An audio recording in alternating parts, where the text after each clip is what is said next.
Hello, welcome to Family Gamer TV, where I'm about to have a look at the new update for Minecraft on PC, which is Minecraft Update 1.7.2, otherwise known as the update that changed the world. The reason this is called the update that changed the world is because they've introduced 11 new biomes in total, and they've also changed the way they interact with each other, so you get fewer oceans. The oceans are smaller anyway, which is good because it takes less time to fly over them.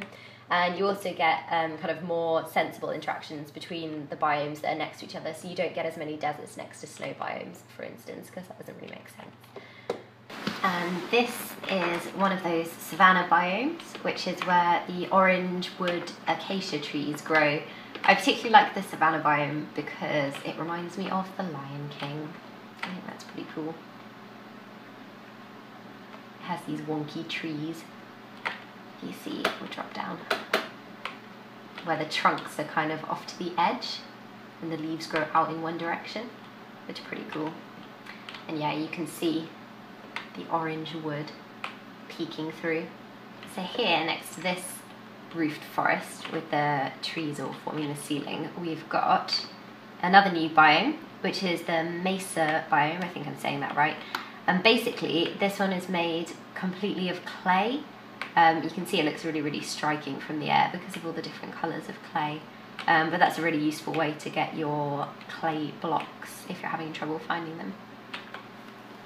Now this is probably one of the most interesting of the new biomes. This is ice spikes, which you can now find in the snowy areas. And if you look, they can get really, really, really tall.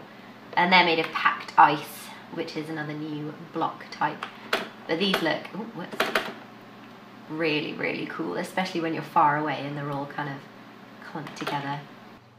This one is one of the new ones. This is the roofed forest biome, and I like this one in particular because of the way all the leaves of the trees kind of join together to make almost a ceiling. If you drop down, you can see that this actually makes it quite dark when you're in the forest itself.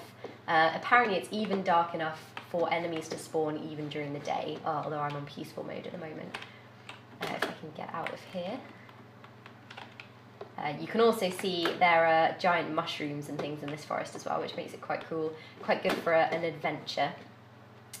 Now the other cool thing about the roofed forest biome, and the other reason I like it, is because those trees are dark oak trees, and if you cut them down you get this beautiful dark oak wood, which you could use, as I've used here, to make a lovely staircase, which I think would look particularly cool in like a mansion or like a Hogwarts style building maybe. Over here we've got another type of new wood, which is Acacia Wood, this orange coloured stuff here. This is from acacia trees which grow in another of the new biomes, which is the Savannah Biome, which is kind of like a plains biome except it has these trees growing in it.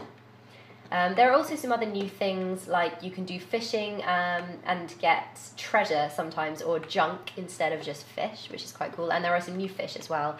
There's a clownfish, like in Finding Nemo, there's salmon, and there's pufferfish as well, which you can use in potions.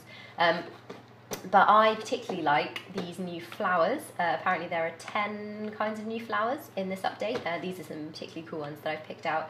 Now these are poppies, and I'm not sure if they've introduced these just because of Remembrance Day, which is coming up on the 11th of November. But either way they look pretty cool, and if you had a whole field of them I think it would have quite a good effect. Here we've got a blue orchid, which also looks pretty cool. This is, I think, called an allium, this purple one in the middle here. This is a rose bush, this tall green and red one here. The one next to it is lilac, and then you've got peony as well. And obviously you can get dyes from your flowers, which is pretty useful, and they look good in front of your house. And the final thing that I wanted to show you, I've got a crafting table hidden away down here, is that you can, if you put glass in your crafting table and some dye in the middle, you can now make stained glass, which I think looks awesome. So I pick that up there.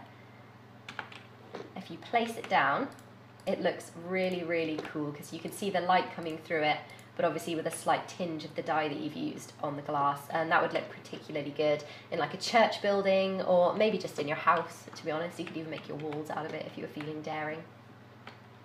But that's all I was going to show you for this update.